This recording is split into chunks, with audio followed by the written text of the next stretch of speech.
اسلام سے پہلے عرب کی داستان۔ عرب کی وجہ تسمیہ کے بارے میں دو اقوال ہے۔ ایک یہ کہ عرب کے لفظی معنی فصیح اللسان اور زبان آور کے ہیں، چونکہ عرب اپنی فصاحت اور زبان آوری کے مقابلے میں ساری دنیا کو ہیچ سمجھتے تھے، اس لیے اپنا نام عرب یعنی فصیح اللسان اور دوسری قوموں کا عجب بیان رکھا تھا۔ دوسرا یہ کہ عرب مشتق ہے عربہ سے، جس کے معنی دشت اور صحرا کے ہے، چونکہ عرب کا بڑا حصہ دشت اور صحرا پر مشتمل تھا، اس لیے سارے ملک کو عرب کہنے لگے۔ جغرافیائی شکل کے اعتبار سے عرب جزیرہ نما ہے، جس کے 3 طرف پانی اور ایک سمت خشکی ہے۔ مغرب میں بحیرہ قلزم، ابنۂ اسفیز اور بحیرہ روم ہے۔ مشرق میں بحر ہند، خلیج فارس اور بحر عمان۔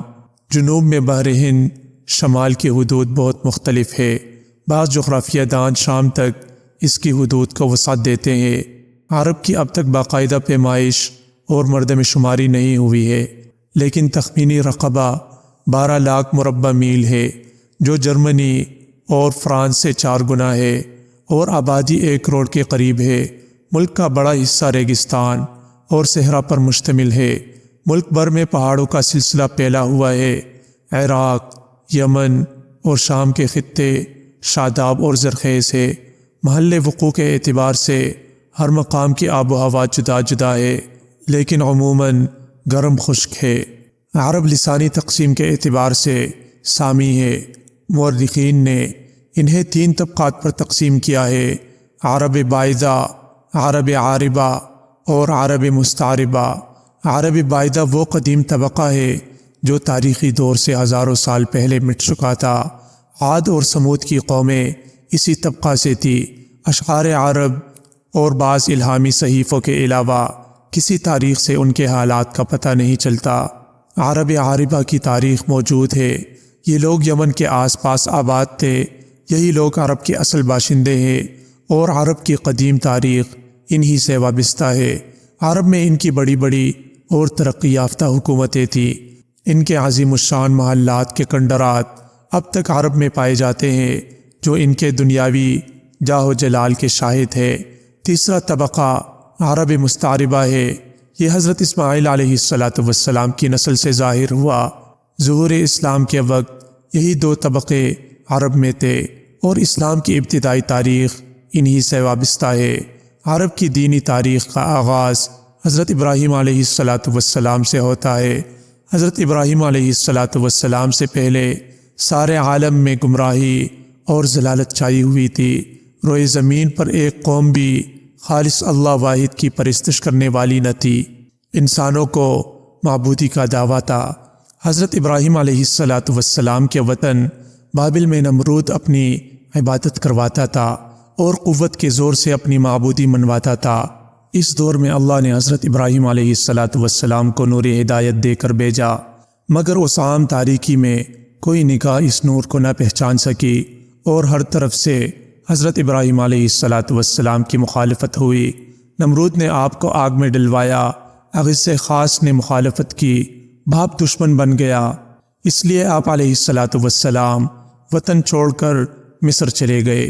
رقیون فرما روائے مصر نے ناموس پر حملہ کرنا چاہا، لیکن پھر اس کی نگاہ سے باطل کا حجاب اٹھ گیا، اور حضرت ابراہیم علیہ السلام کو نہایت عزت اور احترام کے ساتھ ٹھہرایا، اور رخصت کرتے وقت اپنی لڑکی ہاجرہ رضی اللہ عنہا آپ کے ساتھ بیاہ دی۔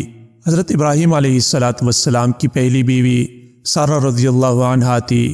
ان کے پیٹ سے حضرت اسحاق علیہ السلام پیدا ہوئے، اور حضرت ہاجرہ رضی اللہ عنہا کے شکم اطہر سے حضرت اسماعیل علیہ السلام پیدا ہوئے۔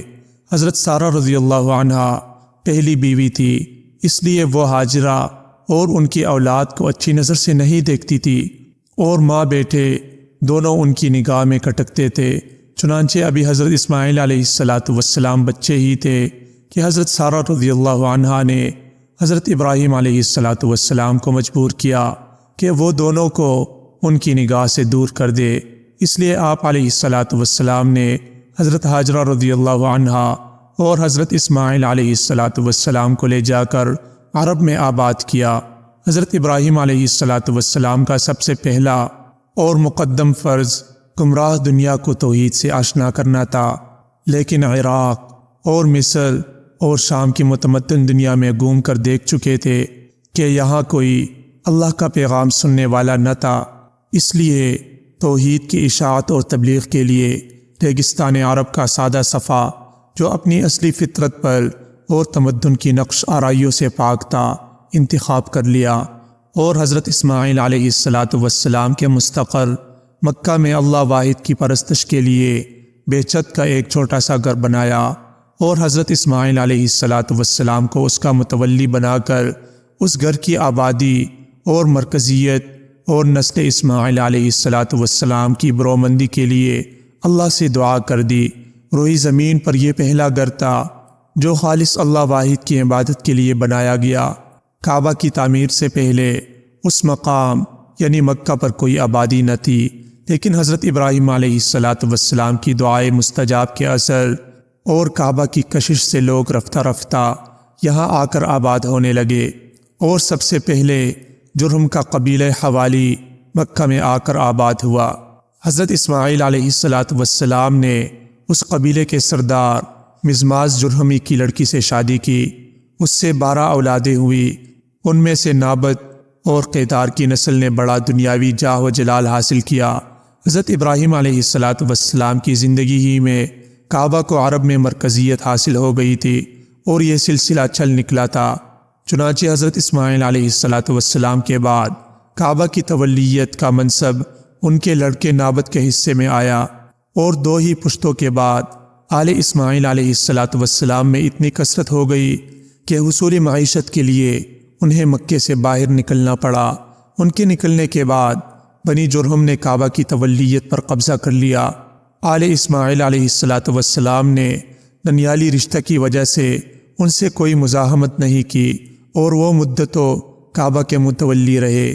کعبہ کی تولیت سارے عرب کی بادشاہی کے مترادف تھی۔ آل جرہم اس کے متحمل نہ ہو سکے، اور انہوں نے تولیت کے گھمنڈ میں بڑی بدعنوانیاں شروع کر دی۔ خانہ کعبہ کا چڑھاوا کھا جاتے، حجاج کو ستاتے، طرح طرح کے مظالم کرتے۔ جب ان کی یہ بدعنوانیاں حد سے تجاوز کر گئی تو آل اسماعیل علیہ السلام نے انہیں مکے سے نکال کر پھر کعبہ کی تولیت واپس لے لی، اور یہ منصب نسل در نسل منتقل ہوتا ہوا عدنان تک پہنچا۔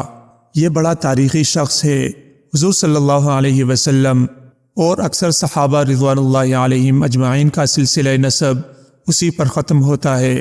اس کے زمانے میں عرب پر بخت نصر کا حملہ ہوا، جس سے عرب کو سخت نقصان پہنچا۔ اس حملے سے سنبھلنے کے بعد عدنان کی اولاد بہت پلی پولی۔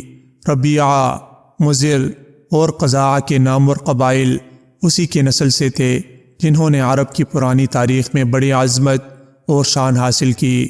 حجاز، نجد، عراق اور شام وغیرہ عرب کے تمام حصوں میں ان کی حکومتیں پھیلی ہوئی تھی۔